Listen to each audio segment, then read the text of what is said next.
Hello, everybody. Welcome back to the WTF1 podcast race edition. No more previews, no more ifs, buts, whens, maybes, whatever. We're talking about Formula One and the Austrian Grand Prix. My name's Matthew Gallagher, and joining me once again in the podcast booth in the virtual world, I look to you now, Tommy Bellingham. How are you? I'm so good. I'm buzzing to talk about Formula One and buzzing to talk about one of the best races we've had in a long time. So, well, any race we've had in a long time, but what a race. I cannot believe we had that race. I was here ready to talk about on this podcast going, oh, well, guys, remember it was a Mercedes 1-2, but we just need to be grateful that F1's back. And instead, what a banger. A banger it was. We do love a banger, and this, I mean, my good... No, to be fair, halfway through, it was quite good, but then it just got so juicy with 15 to 20 laps to go, and, well, the rest is history. Let's start with some three-word race reviews then. Geek Maud says, what just happened? Aki_AE86, F1 is back. Matt_Hendo.jpg, completely, utterly unpredictable. F1 meme with a 3, worth the wait. And Samimari8, best race ever. I think it's quite a unanimous decision, isn't it, that people thought it was a pretty good race, eh? It was very full of controversy, full of incidents, full of mechanical issues. It felt like it was 1960, which is what I kind of mentioned in Internet's best reactions. And, well, Tommy, let's start with your three-word race review. I think you liken it to another race. Indeed. My three-word race review is just like Interlagos. And that is because... Ooh. It's funny, though, because I think a lot of people jinxed Alex Albon. I think you did a tweet along the lines of something like, Albon's going to go for the dive bomb. Yep. And I tweeted... Yeah. And I tweeted on the WTF1 account before the safety car restart, this reminds me of Interlagos 2019. And that was before the incident, which made it even more like Interlagos 2019, which was, of course, the race that Albon had his incident last time. But it is crazy how similar those two races are, because like you mentioned at the start of this podcast, the race was, I'd say, good, not great, during the kind of the early stages and the mid stages. But that late safety car, just like Interlagos, yeah, chaos again, exactly the same. And who could have believed that just like Interlagos, Hamilton and Albon would come together and a McLaren would end up on the podium because of a 5-second penalty from Lewis Hamilton. It's crazy, the similarities between the two races. Yeah, it is. And I think also it was almost, I think last race, Austria was better than Brazil when you look at it at a halfway stage. It was much more action-packed, I think, than Brazil was, because Brazil was very boring up until the safety car, if my memory serves me correctly. Whereas, yeah, we'd had a decent race with Austria, and I was quite happy. Okay, the Mercedes had been told not to race, and there we have it. We're all good. We can chill now. But it didn't turn out that way with a late safety car, as you say. At Roxy011 says, people say that Albon should have waited with the overtake on Hamilton, but waiting isn't the thing. I'm assuming that means, but isn't waiting the thing that is killing motorsport? Yeah. Okay. What do you think about the collision? Penalty was fair, or maybe it should be higher? Now, I'm sure there will be a lot of you in the comment section right now typing, disagreeing with me, disagreeing with Tommy, whatever. Everybody's allowed their own opinion, remember. That's the way of the world and the free speech. But let's start with the first point was around Albon should have waited. I think he's always putting his car at risk, isn't he? When he's going around the outside, and you would think maybe he'd have taken the learnings from Brazil and used the opportunity that he would have absolutely got, maybe even on the next lap with DRS going down towards turn 3. So I agree that Albon should have waited. That was always a move, especially on a 6-time Formula One world champion. It's and you've collided with him before last year. Just you had like 10 or 12 laps as well, so there was more than enough time in the tank. Bottas was only just down the road. So what do you think to that point, Tommy? Yeah, it's a strange one, because I'm very much at the. I mean, I love a lunge. I love watching an overtake. That's why I like the drivers that I do. But yeah, for me, that is exactly why Red Bull have gone with Alex Albon and not Pierre Gasly. He's willing to go for the moves, and fair play to him. Well, it was Austria, wasn't it, last year that we saw Gasly not being able to get past, was it Raikkonen, I think, at the time? Yeah, exactly. So at the end of the day, Red Bull will be happy with what Alex did. He's showing to them, let's be honest, he's not going to win the championship this year. So he's willing to show that he's going to go for moves, and he saw that first win. We were all saying it. All of Twitter was saying it. He's on the soft tyres. He could win this race. Mercedes are on the back foot. But I do agree he should have waited. I can see totally why he went for the move, and hindsight is a wonderful thing. DRS was coming up. Yeah, because he did that move without DRS. Which just showed how much purchase he got off of turn 3. And I guess shows how much better his tyres were. And while there's the argument that his tyres, he would have lost the tyre advantages sooner enough, not that quickly that he couldn't have maybe done it in a couple of laps when he'd got DRS and breezed past them on the straight. So it's a little bit of Albon's fault for maybe going for an overambitious move. What I will say, and we'll go into who we think's fault it was later, I'm very surprised Lewis Hamilton kind of put his car there and didn't just give up the position when he is going for the World Championship. Because what we say about Albon is, well, he wants to win the race. He's going to go for it.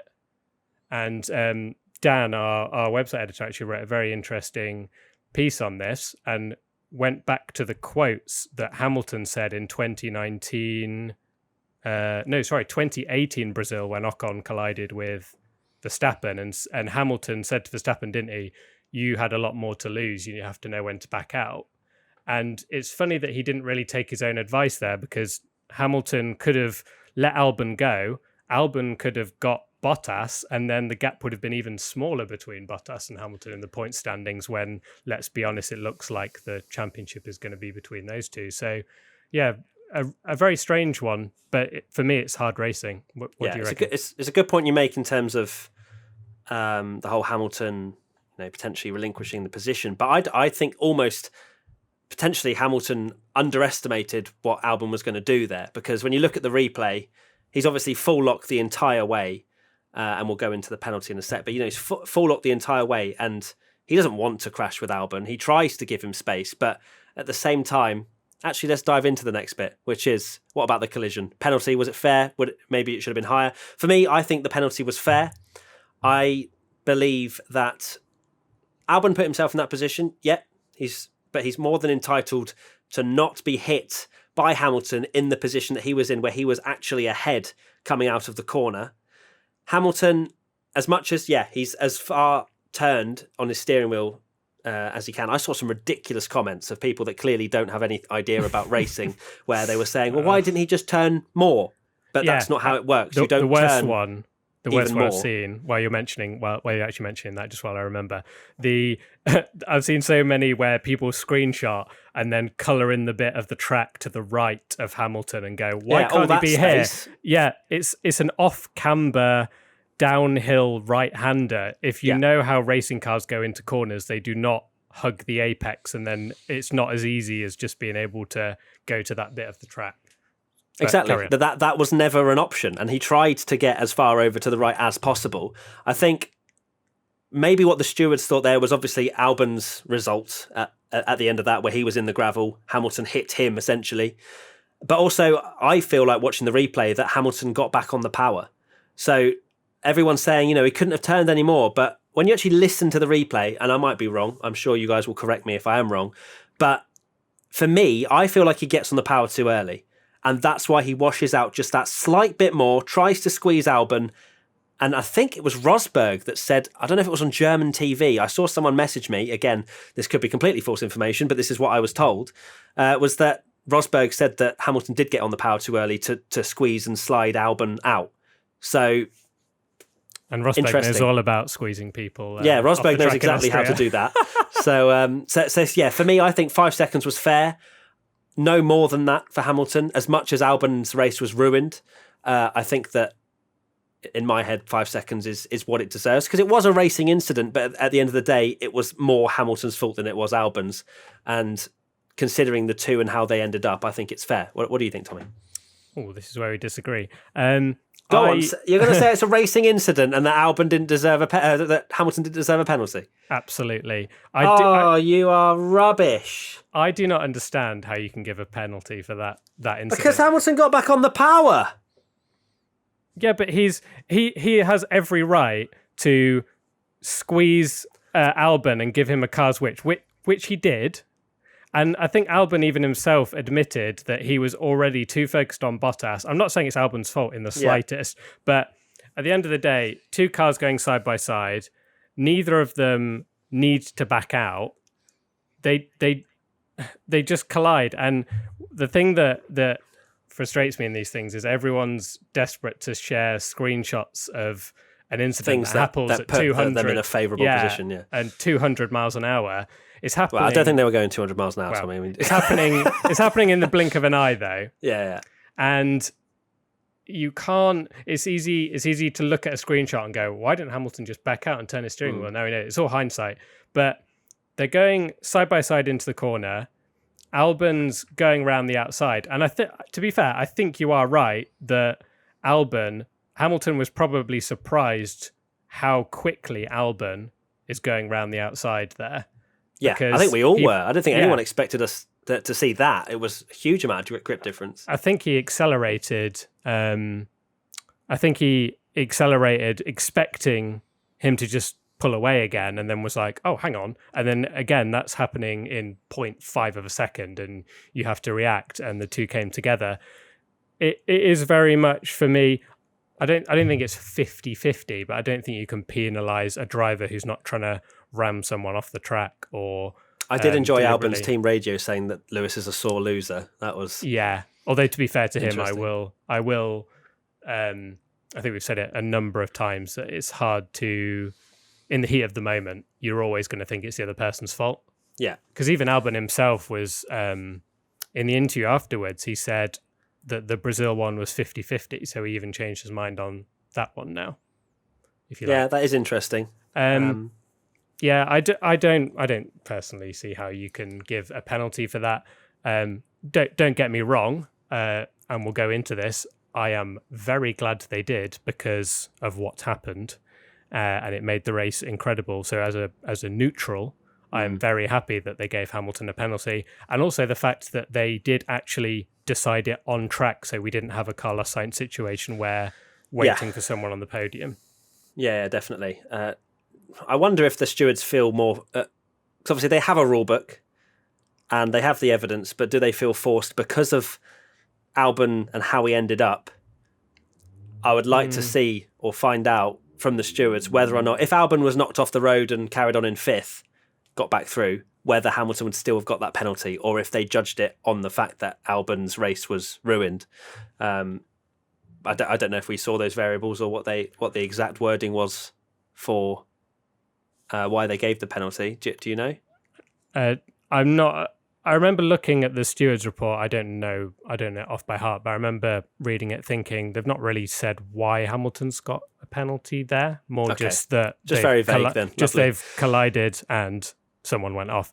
But it's funny you mentioned that because I did see a funny point, and I guess this goes to the like Alonso karma thing. But the person that was complaining complained the most about that in a race a couple of years ago was Hamilton, that you shouldn't be allowed to get you give someone a penalty, and if they finish ahead of them, that's not really fair.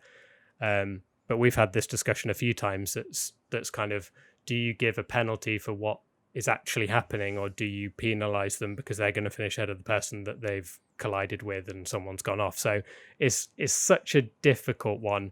And while I believe it's a racing incident, I can see it from both perspectives. The only thing I can't see is, and for me, this is just the kind of anyone but Hamilton win the championship brigade.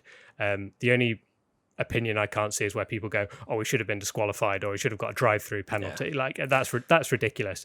I can, 5-second penalty is the most lenient penalty they can give him. So if they think he's gone over the line, that's the correct penalty to give. But personally, I believe it's a racing incident. Okay, all right, agree to disagree. That's fine. I think we're not so far off that. We're not so far off of it that we can't see why the other person thinks that. I think that, if it had been a racing incident, it was a 5-second penalty, I think at least people can understand the reasons behind it. Because as you say, I think Hamilton, we won't go into this for too much longer, but Hamilton obviously understeered into Albon. So in my opinion, that in itself is, I know that people will say racing incident, but also it ruined Albon's race. It's a 5-second penalty. Anyway, I'm sure everyone will be going in the comment section arguing about it. I think I did a poll on my Twitter, and about 75% of people thought it was a 5-second penalty. Whether or how many of those was actually the pure emotion of the fact Albon had his potential win taken away from him, who knows? But it's interesting to see that I think a lot of people over the course of the weeks might change their mind back to a racing incident. Anyway, moving on. Would Albon have won the race at Ryle Gale 18? If Albon did get past Hamilton, how long do you think it would have taken him to get to Bottas? 2 laps max. It was done. It was a win, 100%. That's what I had in my head anyway. It's weird, isn't it? I mean, oh God, it would have been incredible to see. I'm absolutely gutted that it didn't happen because. And also, Bottas, sorry, Tommy, before you go on, I do want to also just clarify on the Albon move that I think, as much as he put himself in a tricky position, it was a stunning move. Like, it was so good, round the outside, confidence.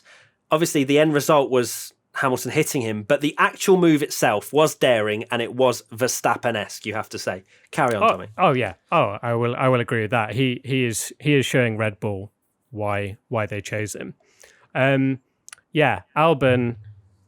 I don't. Sorry, what was the question about Hamilton? Yeah, I think he would have got Bottas. His tyre advantage was so huge.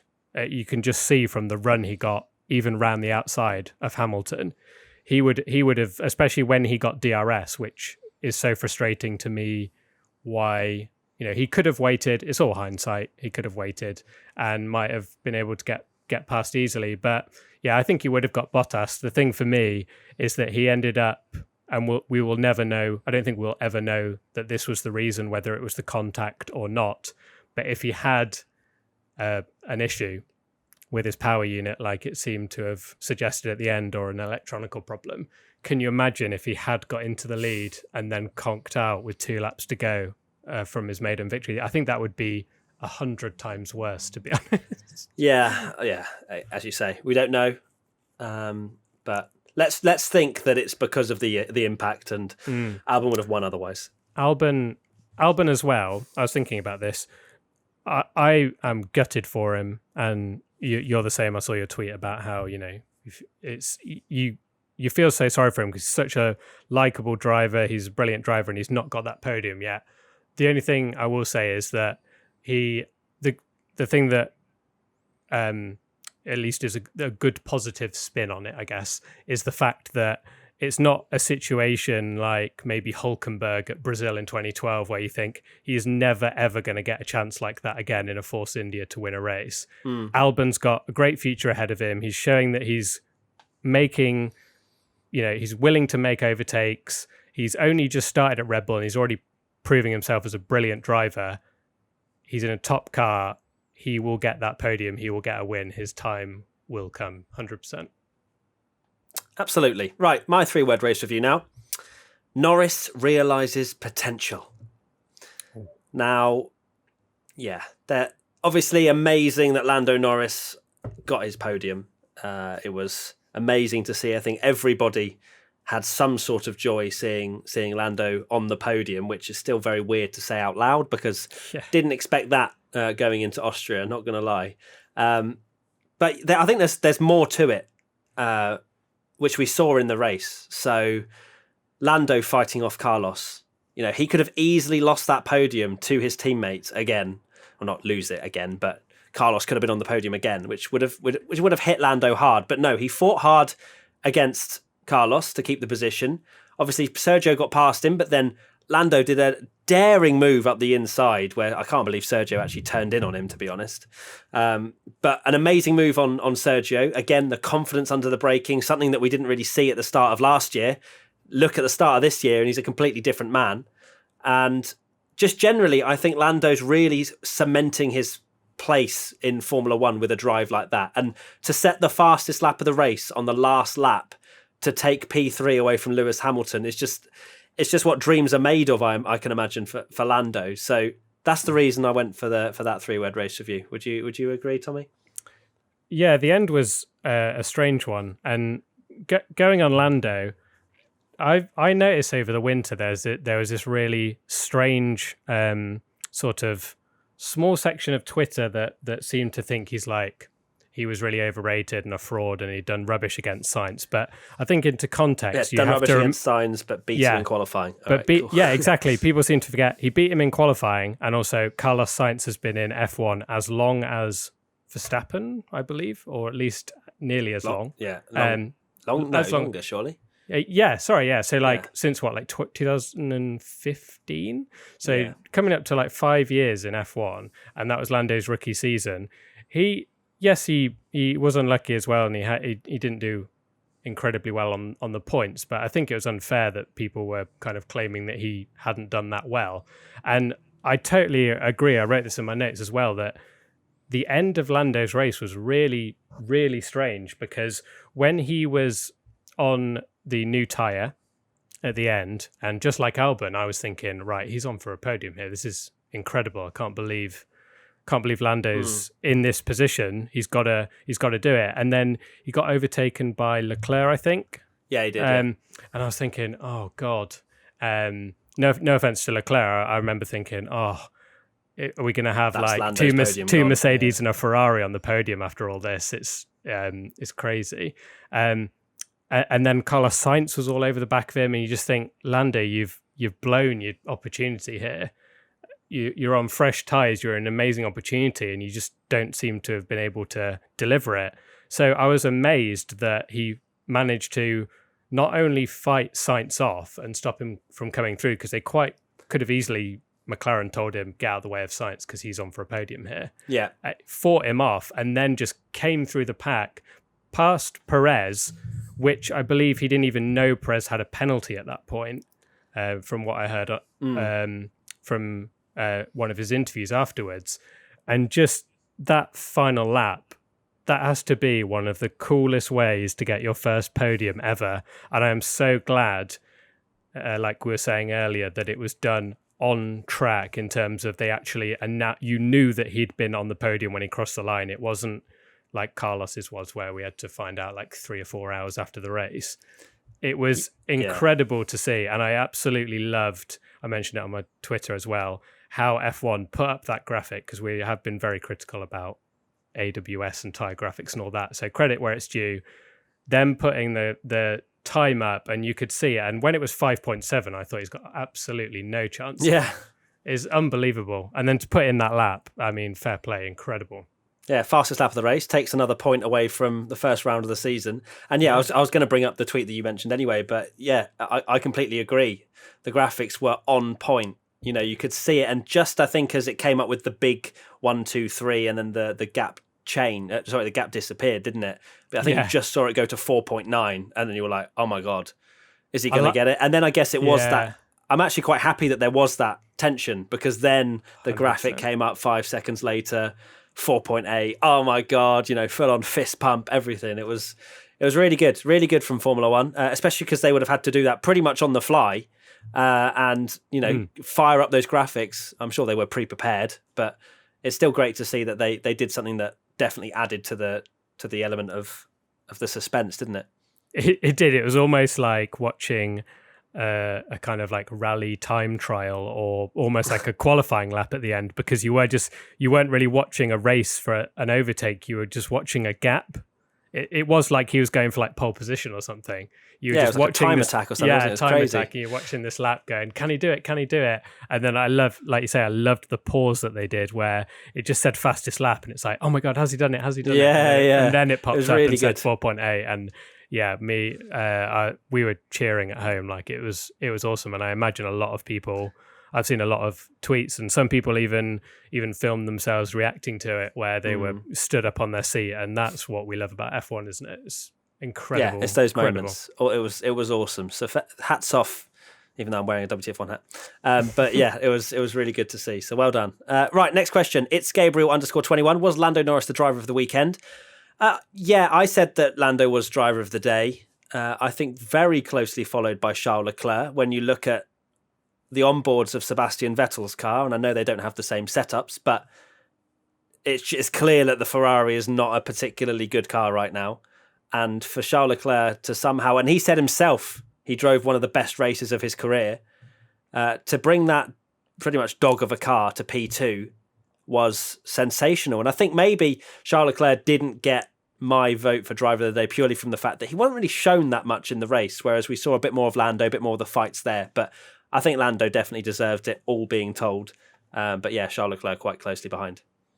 Oh, Leclerc for me was driver of the day. I mean, don't get me wrong, the Lando thing was an absolute fairy tale. And it's not like he just set in the fastest lap of the race to beat a 6-time Formula One world champion to the podium or anything. Yeah, no, exactly. But so yeah, you driver of the weekend as well, because Lando popped it in, started P3 on the grid, and you're saying that Charles Leclerc, who didn't qualify that well. Yeah, but I mean, he qualified all right to say that he was in an absolute dog of a car. But no, for me, Leclerc edges it just. And it's funny that I'm here arguing to you why Leclerc deserves to be... Look, I'm passionate, not a fanboy. Yeah, exactly. For me, while we're talking about Leclerc, yeah, the reason why for me Leclerc was driver of the weekend and driver of the day, and don't get me wrong, it's marginal just over Lando for me, but that was, if we take Lando out of the equation, I think everyone would be talking about that Leclerc drive, because that, for me, and this makes me sound like the fan, passionate, not fanboy, but for me, that drive from Leclerc is what makes a champion. When everything's against you, he's got an absolutely horrific car. The Ferrari, let's be fair, is probably the 5th fastest car this year, which is unbelievable. Yeah, until Hungary at least, yeah. Yeah, none of us could have expected it to be that bad. And his move on Perez was absolutely incredible. Like that move. You just knew he was going to send it as well, didn't you? It was Danny Rick-esque. And you can tell he was scarred from that particular corner last year. Yeah. So he thought he'd send it himself. I didn't even think about that, actually, yeah. And the fact that he managed to get that car into P2, I do not know. And it's one of those drives, like you see it with Vettel when he was in a Toro Rosso, or Hamilton in 2019 when the McLaren was terrible.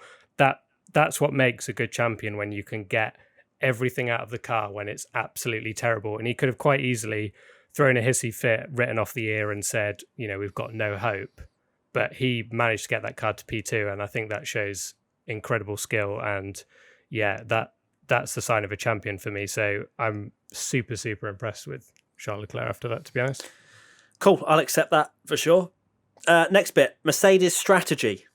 At Simon Wah 95. Should Mercedes have let Lewis pass Bottas after the penalty was awarded? Yeah, they definitely should have. Yeah, but very weird. Yeah, it's a weird one. It's almost as though, I don't know, because I was thinking that when I was watching it, but it looked like it was safe for when it first happened and Lando got through on Perez. It looked like it was pretty much stabilising, but then, it was like 5.7, I think you mentioned, Tommy, and it looked like it was quite safe. But yeah, Bottas, all he had to do was get out of the way. He would still have won the race. There's no fans there. It's not like he would have cheered to the fans or something, and wanted to come over the line first. And yeah, I can't believe they haven't just said, look, Lewis isn't going to clear down the road 5 seconds from you. Just let him through. He needs P3 here. But just didn't happen, did it? It was crazy to see. There's only two the two reasons that come into my head why they wouldn't have done it. I guess the first one, like you were saying, is perhaps they thought it was in the bag I guess they didn't expect maybe Lando Norris to bang in a lap that was, let's be honest, Lando's lap was a second quicker than anyone else on that final lap, which shows just how good that lap was. Yeah, and you could hear from the onboard as well, which is amazing, where you've got the engineer clearly sensing a podium going, overtake out of turn 3, overtake in turn 8, and it's really good. It shows how much the engineer guides the driver and making sure he gets everything out of the car as well. It's really fascinating to watch that. But so there's that side of it where they probably went, oh, we really didn't expect it. And maybe to a lesser extent, maybe Mercedes didn't want the negative headlines or pointless kind of controversy out of nothing in the first race, where people would be going, oh, well, why are they doing it? Even though it is a logical decision for them to get points, but maybe I can't think that they're thinking about what the media are going to say about them. They just want the maximum amount of points, surely. I guess, yeah, because of what they did with Bottas at Russia 2 years ago, was it? Where they did, but maybe let's be honest, it looks like the Constructors' Championship, they're going to have that in the bag unless something ridiculous happens. Maybe it's just like, you guys just fight it out in a fair fight and do what you want, and we'll see who comes on top at the end of it. Maybe that could end in tears if that is the case, but hopefully they'll allow them to just fight and no silly team orders. At SJ4 says, will next week see Mercedes fall back earlier on to protect the car, and will McLaren throw caution to the wind on a track they have confidence at to push for a double podium? Let's not get ahead of ourselves. Mercedes are quite clearly the fastest car around here. I think that next week, as much as I don't want to say it's going to be, I think it'll be a much more boring race. I think Mercedes will have learned exactly what caused the issues this time round. And whether that is the Mercedes just taking it a bit easier on the curbs, who knows? But I think, they're not going to have the same mistake again of putting their cars in a fragile position or whatever they called it. And then the other one, McLaren throw caution to the wind. I don't really know what that means. McLaren didn't seem to be... They were probably the fourth fastest car on race pace and maybe third fastest car in qualifying. Do you think that's fair to say, Tommy? Yeah, it wasn't like they got a podium on pure pace. On merit, it was ridiculous strategy calls, wasn't it? Yeah, you had the Hamilton thing and the fact that the Red Bulls both retired as well. So I think we're in a interesting situation, and probably a great situation, where in the earlier podcast we were always talking about, I think the biggest fear and probably the biggest question we all got would Austria produce exactly the same race twice? And now we're in the situation where if we have another one of those, I will not be complaining. Let's hope so. Let's hope it does bring us an amazing race again. That would be nice. Although I'm trying to keep it, quite level-headed and think that it's going to be a much more boring one where the Mercedes takes it a little bit easier. But let's see. And I think they have the gap to take it a bit easier as well and still win the race 1-2. So I imagine we'll see a resurgent Hamilton. I can't imagine he'll get out-qualified by Bottas again, but let's see.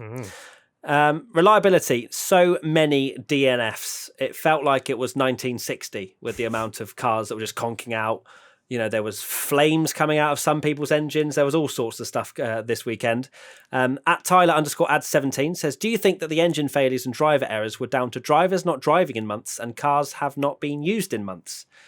I don't think that they've got their cars just sat in a garage collecting dust. And well, who knows? Who knows about the driver? The driver techniques. Maybe they're revving too much. But I can't imagine that is the case, just purely from the fact that teams would be able to see if the drivers aren't driving to the optimum. So it is a strange question. I don't really have the answer to, because everybody just seemed to have a different problem.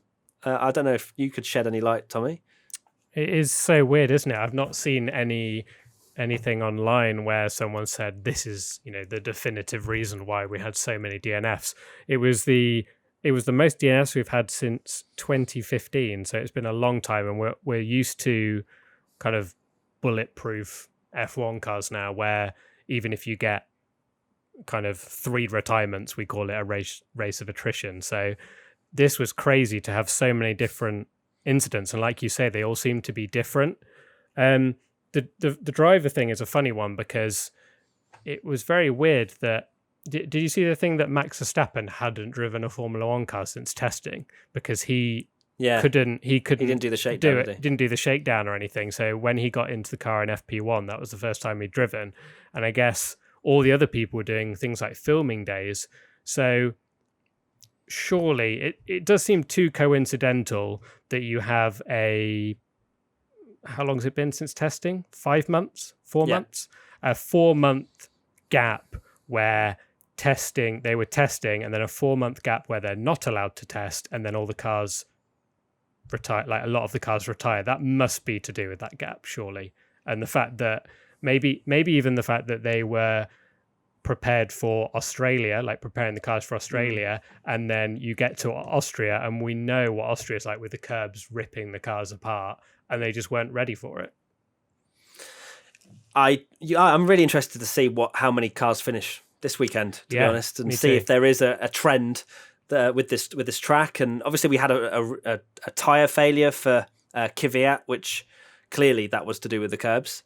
You said, No, I said, yeah. I thought you said, pushed wide. I thought you were about to disagree with me. I was like, okay. No. And Kimi is the same. He ran over some debris, I think, they were looking at, which caused his tyre to just fall off, which is weird. Is ridiculous. But hopefully we have another race of attrition. It definitely spices things up a little bit, and maybe some rain. Who knows? Let's do a little rain dance and hope maybe we get a different variable to throw everything up. At Vermeer Maria says, do you think that Verstappen would have won the race if he didn't have the mechanical issue? It's very hard to say, isn't it? Because the race was so topsy-turvy. It depended where you were on the track in terms of pitting to get a new set of tyres, which obviously Albon, Norris, etc. were able to do. So it really depends on how far up the field Verstappen was. If he was fighting with the Mercedes, then he probably would have been in that same pool where he'd have to stay on the same tyres. Or if he was on the medium strategy and went for softs, he may have had to pit again, but then, fallen further down. So it's difficult to say. But I would imagine if Verstappen was in Albon's shoes with those soft tyres, he would have won the race.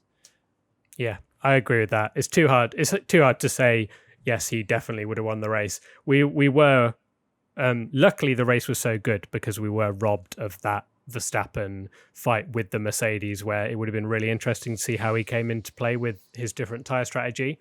Yeah. But you never know. Maybe that happens next week as well and they try it again. Who knows indeed. And finally, another point, Ferrari power. Very, very strange. Is it strange? Or do we all just kind of know the answer and we're all just sat here like, yeah, I mean, the engine, clearly, the signed, sealed, delivered document about the engine and whatever was agreed. Clearly, there was something fishy going on last year. But at Filippo0522 says, thoughts on the notable difference between Sebastian and Charles's car? Yeah, obviously, clearly we saw the onboard of Sebastian's car was dreadful. If you haven't seen it, go check it out. It's doing the rounds on social media. But that also tells me that Sebastian hasn't set his car up correctly. So as much as people are giving him sympathy, oh my God, I can't believe he's able to only have spun once with that. The car's such a dog. Then you got Charles Leclerc finishing P2, and as much as people go, they're not the same car, they have the same equipment. Just Charles Leclerc has set his car up differently in order for the car to react better to the track. So for me, I don't have as much sympathy because it is the same equipment. They have the same cars. It's just that they've set up the car differently, and Sebastian went the wrong way, clearly. I don't buy this whole ridiculous,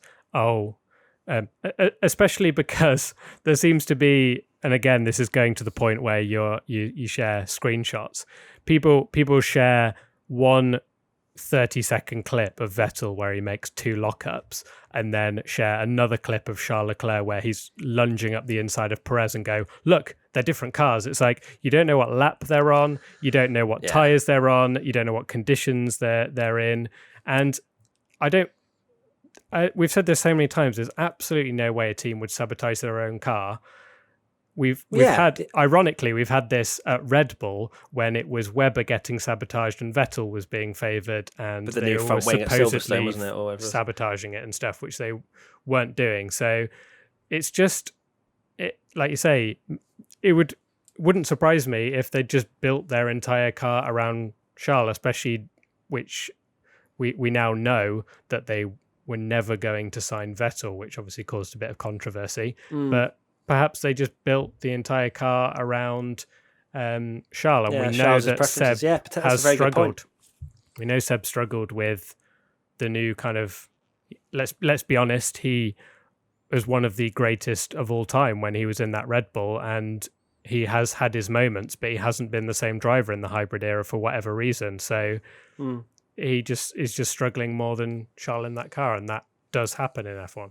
Yeah, I completely agree. I think that point's really, really notable with the fact that, Charles Leclerc is Ferrari's future star. Sebastian's leaving the team. So whatever Charles Leclerc wants from this new car is what he'll get. So, yeah, and clearly Sebastian, as much as you say, one of the greatest of all time, 4-time F1 world champion, you can never take that away from him. His adaptability to these new cars is something that will always stop him from being spoken about as one of the greatest of all time. Because the best of the best were able to... And Lewis Hamilton is a prime example of this.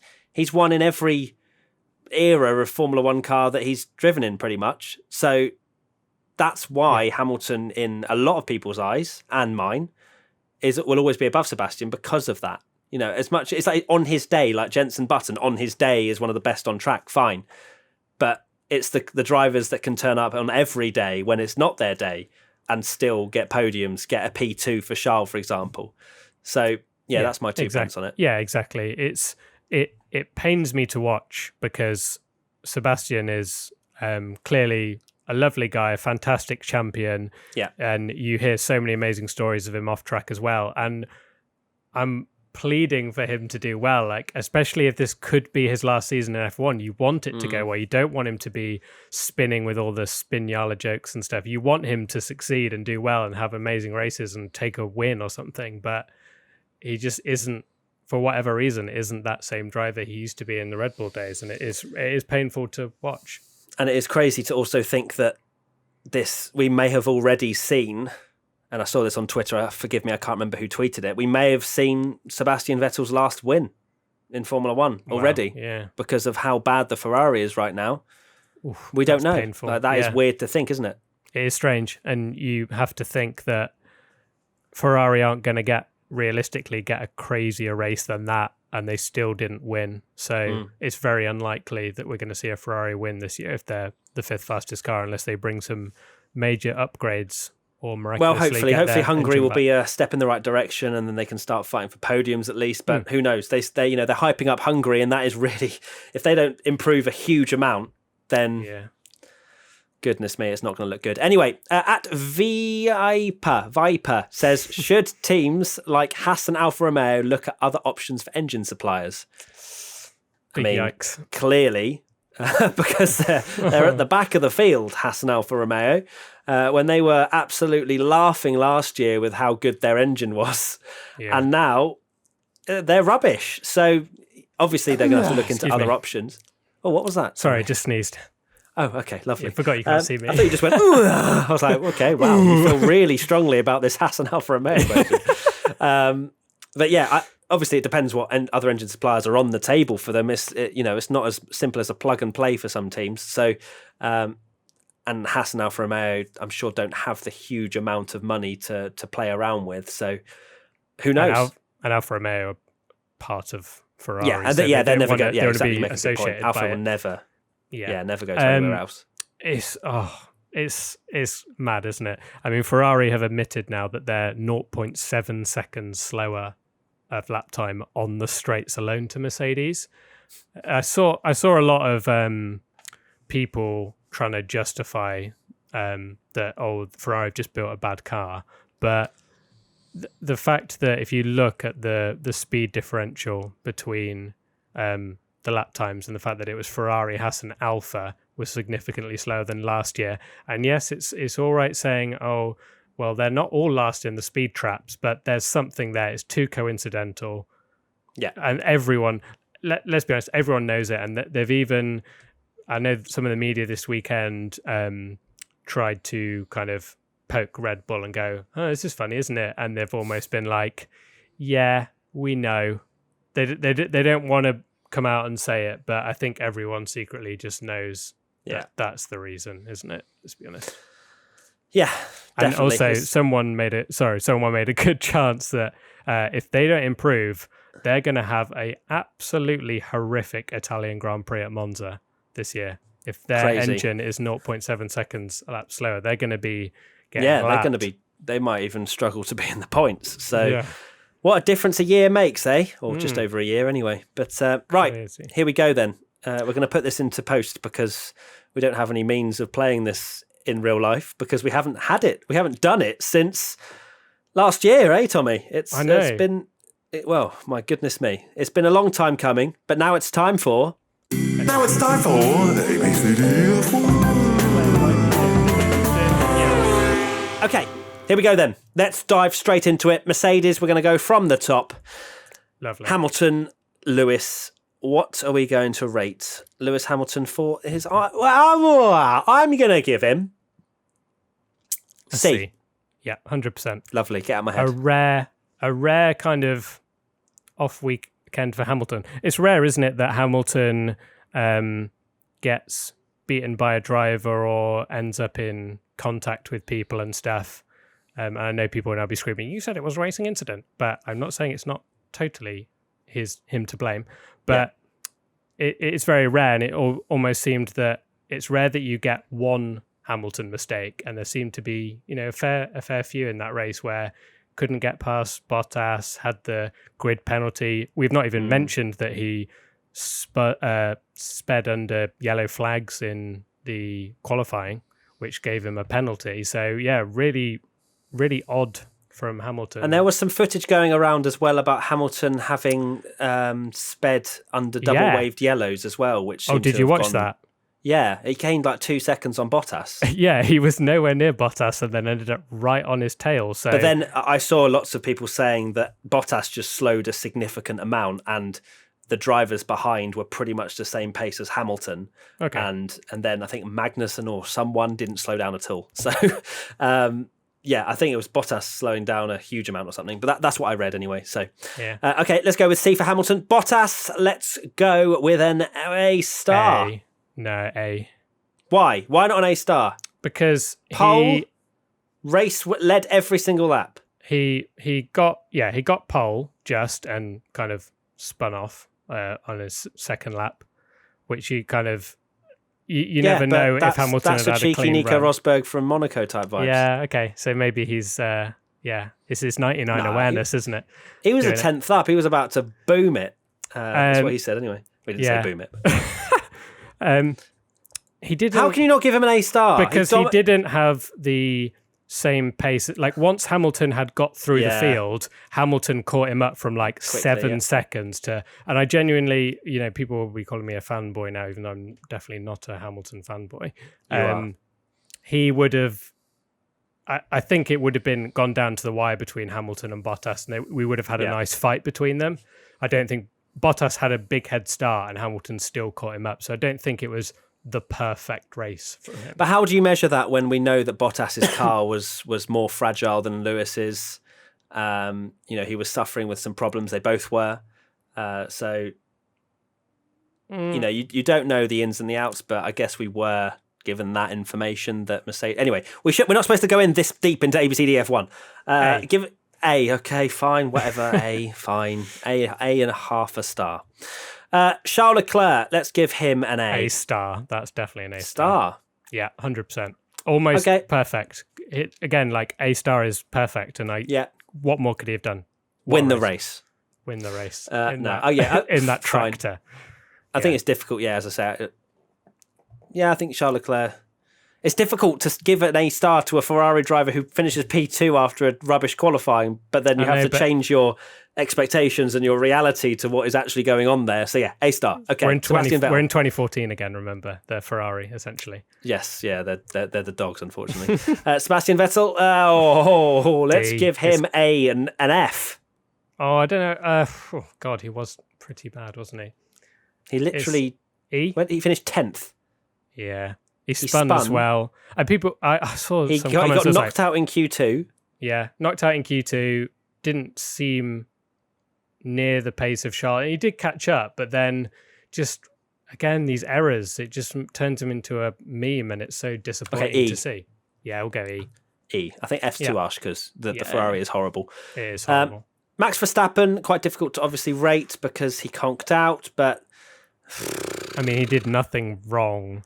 I think we should still try and grade because I think A. ungradable, when you look at it over the season, actually ruins their scores quite a lot. So we have to give it up until the point if they did actually go. Yeah, for I'm a certain 100%. amount. I'm 100% on that actually. So let's go with B. A. B. What more could he have done? Yeah, he started second. Started second. Kept the position. Yeah, kept the position. And it would have been really interesting to see where he'd have made up. So yeah, let's go with A. Alex Albon. Oh, heartbreak. I think his pace wasn't actually that great. You know, he struggled in qualifying. He managed to eventually get a good lap in, but I think for me, it's no more than a B. Because again, he had the soft tyres, so he looked amazing. But in reality, his pace wasn't actually that great compared to Max this weekend. Yeah, exactly. Although I will give him credit that there was a stage, maybe it was Q1 or free practice, I can't remember, where I was thinking, oh, yikes, Albon's way off Verstappen here. This is a worry. And then he did step it up in qualifying and did look a lot closer to Max than he did last year. Did you just log into our WTF1 Twitter, by the way, Tommy, just as a separate side thought? I just got a notification saying someone's logged into WTF1. Oh, that might be new login on Chrome. Oh, it'd be Corey. That's fine. Oh, okay, fine. Just wanted to check that we're not getting hacked mid-podcast. Wait, right. Mac Chrome. No, that's me. That'll be... that's you. Downstairs. You've just logged in. Brilliant. Anyway, moving on. So Alex Albon, we're giving a B. B, yeah. I think people would be screaming and now going, why is he a B? Because he got driver of the day. But let's be honest, like you say, on the rational side of things, it's a B. Yeah. Carlos Sainz, I think it's a solid B from the lad. Maybe an A. Actually, no, B. No, Didn't B. have a great qualifying. Yeah. Strangely, it looked like it was gonna be a repeat of last year where Carlos is better in the race and Lando is better in qualifying. But no, strange. Carlos was, and this is not even the whole camera joke, but was kind of anonymous a little bit in that race. So yeah, B. Lando Norris. A star, yeah, 100%. Yeah, A star. Podium, amazing qualifying. Fell away a little bit at the start of the race, but then brought it back. And yeah, sensational from the lad. Well done. Daniel Ricciardo, well, he DNF'd. He was beating Ocon pretty comprehensively over the weekend, it has to be said. Yeah. I'd give him a B? B, yeah. Yeah, and Ocon, I kind of want to give him a D. Yeah. Just purely from the fact that I was quite disappointed with his pace. D for disappointment. I 100% agree with you. I was convinced Ocon was going to be really good. And let's be honest, it's the first race. But he was in terms of, especially qualifying, he was the biggest disappointment for me. I could not believe he was down behind the Alpha Tauris, wasn't he, or something? He was, nowhere. Really disappointing. So hopefully he'll come back stronger. It's the same racetrack, so there's no excuse this time. He's already had a practice go. That's I think he finished like 8th in the end, didn't he, or something ridiculous? Yeah, but it was through attrition, wasn't it? He wouldn't have finished anywhere near 8th had people not conked out. Pierre Gasly, quite anonymous, I think. Oh, he did very. I mean, he's smashed Kvyat, and he finished 7th. Did he? Again, I didn't remember seeing him. You didn't really see him, and again, I think it's a solid B in terms of that he drove a good race, and he wasn't his teammate. Yeah, and he got a nice chunk of points. It's funny that I can't remember and can't be bothered to look, but I think it's funny that he finishes 7th in a pretty woeful car, and he probably finished about 7th last year in the Red Bull, didn't he? So yeah, he loves that. He loves that Alpha Tauri, doesn't he? It's crazy. This must be something about that team with the pressure's off. He can really push the car to how he likes, or maybe just the Red Bull never suited him. Who knows? Yeah. Okay, and then Daniel Kvyat. D. If he was trouncing him, then it has to be a D, right? Yeah. Yeah. Okay. Disappointing. Sergio Perez, he had a pretty good race. It has to be said. I think. B. What was his? I've forgotten what his penalty was for? Speeding in the pit lane. Yeah, you can't give him an A for speeding in the pit lane. That's a B rookie. then. Yeah. B. I'm slightly error. disappointed. I thought he'd be on the podium, but yeah, B. B not B's disappointed fair. because Lando ended up there, so all good. Yeah. But then he got passed by Lando anyway, so he wouldn't have been on there. Lando Stroll, Lance Stroll. Wow. It's C. LAN. Give me a chance. Lance Stroll. I mean, I thought he had a pretty good weekend Yeah. in terms of qualifying. You know, he wasn't knocked out in Q1. He got all the way to Q3, and it was there or thereabouts, wasn't he? Until it all ended. It's hard to judge as well because he had engine problems pretty much from the start of the race and was dropping back. Yeah. But And he fell it would back. have been really interesting. I to want see. to give him a think B. Oh, I'd say C. I don't think you can give him a B. Really? No. Come C. on. Be nice. B. Okay, nice. C. All right, C. Kimi Räikkönen and Antonio Giovinazzi, I kind of want to just rate as one whole entity and just give them both Ds. No, definitely not. Why? Raikkonen was useless in that race. I'm sorry, Kimi fans, but They were both useless.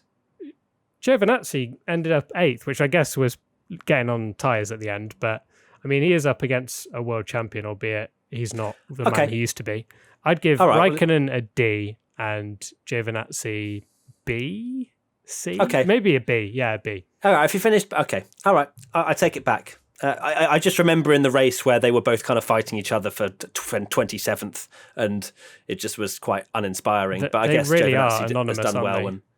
and come back through. So, Yeah. all right, well, I agree with that then. Okay, Giovinazzi B, Raikkonen D. Magnussen, I want to give C. C and Grosjean an F. Yeah, because Useless. Grosjean. Yeah, I mean, Although I don't know how much of that was car issues, because the second time he went off was definitely car issue, wasn't it? He lost brakes just like Magnussen did. yeah, because it was funny because he was just going on his own little trip around Austria, wasn't he? Yeah, he was. He was just going everywhere. All right, maybe an E for Grosjean then. Let's have a look. Did Magnussen? I mean, Grosjean actually Did he out-qualify Magnussen? Wow, I didn't know that. So it's a difficult one. Yeah, he did, didn't he? to Magnussen got grade. knocked out in Q1 and Grosjean made it to Q2, no? Yeah, so...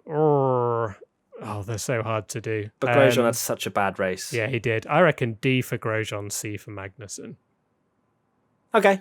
Where did Yeah. Magnussen finish? Well, he had the brake issue as well. And went He flying did, off. and then spun and then caused a safety car. Lovely. Yeah. Okay, C for Magnussen, D for Grosjean. Okay. And then finally, the Williams pair, Russell Latifi. George Heartbreak Russell, for Russell. He wasn't would it? have, yeah, because he was fighting the Alfa. Sorry, I can't say that anymore. Alfa Romeos, Yeah. and Giovinazzi ended up 8th. So goodness knows where he might have ended up. Gutting. Yeah. Absolutely gutting. Sad to see. Mm, And obviously he had an electronics issue, I think, didn't he, Russell? So yeah. A. I want to give him an A, yeah. It was He it was a solid- out-qualified both Alfa Romeos and almost... He was... In 7 fact, 100ths, wasn't it? yeah, he was 0.003 off Magnussen and only 0.07 off Grosjean getting into Q2. So he nearly got into Q2. Yeah, he had a banger of a weekend. A for Yeah, Russell, A for 100%. Russell. And I think C for Latifi. Yeah, It agreed. just feels like anybody that comes up against George Russell is going to have a very hard time. He nearly got points, but let's be honest, it was nothing to do with... He was the last of the finishers. yeah, exactly. It wasn't anything to do... You can't just give him points because... But yeah, he did... It was just nothing special, was it? No, His nothing debut. special, but good to see that he actually finished the race. Didn't have any Yeah. stupid errors, like he crashed obviously in practice, didn't he, in FP3? And importantly now, Williams ahead of Red Bull in the World Championship. Who'd have thought? Madness. All right, carrying on. Austrian Grand Prix predictions. So I said a racing point qualifies in the top 5. Oh, no. No, they're 6th, wasn't it? Yeah. Damn it! Yeah. The funny thing is that whole prediction, because I nearly went for that as well, and it was all going to be how they'd do it because they'd beat Ferrari, and they beat Ferrari, but then suddenly McLaren were just And then McLaren rapid. came out of nowhere. Yeah, 6th. Wow. And then Albon and first podium. God damn it! in fact, even worse, this is even worse for you. Perez set exactly the same qualifying time as Albon in fifth. Oh, he but did gets as well, sixth. didn't he? But he said it first. Oh, for God's sake. I've been robbed of 2 points there. That's so funny. Albon first podium, shocker. And then that. Ah, damn it. Right, Tommy, your two. Commentator calls AlphaTauri Toro Rosso, which Brundle did in practice. So I'm having that. I mean, that was always going to be a... Easy Oh, point. and then Bottas wins. Bottas wins. Ugh. That's a 2-pointer from you. Yeah. That's Get him in early. disgusting. Love Screw it. you. I'm not competitive. It's fine. Oh, I need to check my fantasy team, actually. I have to do that after this. I haven't done that. Right, fans. Has Craig 16 says points for Russell. So close. Oh, we yet so laughed far. that. We laughed that off, and that, Yeah, we that's laughed not that. far We were off. like, wow, come on. Although, to be fair, it was race of attrition, wasn't it? Yeah. And Mr. Random Guy 15, Verstappen will retire in a collision with Leclerc after getting a puncture trying to do the same move he did to him last year. No. You played yourself. Too specific. Too specific, unless you're me from last year. Know the rules. Come on. Yeah, you got to be me. Right, Styrian Grand Prix predictions, Austria Part 2. I went for Hamilton dominates and Verstappen DNF again. That hurts me, but I was going to pick that until you had Really? it. So yeah. I can see that happening, unfortunately. I've already written Verstappen off as a title contender now after that DNF. Yeah, sad, isn't it? He needed that momentum. Anyway, your two. Perez podium this time. This time he's going to get it. And Okay. Bottas will win again. Oh, Porridge 2.0, Porridge. 5.0, 7.0. Yeah. I mean, I'd love to see it, so then we can see Hamilton really come back, because we've seen this side of Hamilton where he looks at Bottas and goes, get in my back pocket. You know that, don't you? He's not afraid of him as much as I don't think he was with Rosberg.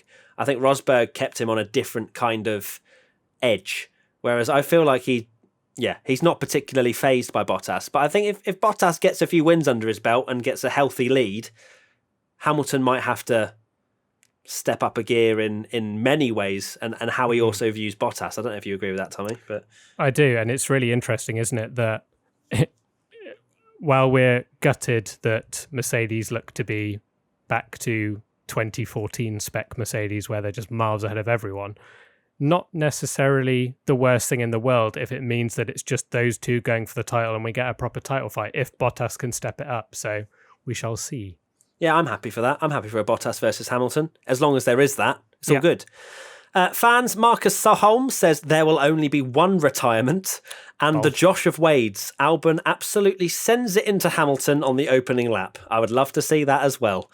Let's hope for it. Let's maybe not hope for the one retirement. I think that's definitely not happening after this weekend. And let's see. That is it. We're done. We're finished. We have summed up the first Grand Prix in over 217 days. It feels amazing, doesn't it, Tommy? It does. I'm so happy about that. I cannot believe what a race we had, and what a first podcast to do. Over an hour-long podcast. I hope you guys enjoyed watching and listening. Make sure to give us 5 stars if you're listening on any audio platform. Give us a thumbs up on YouTube if you enjoyed it. Let us know in the comment section below who you think's gonna win next time for the Styrian Grand Prix. Any comments from I'm sure the Albon Hamilton move, etc.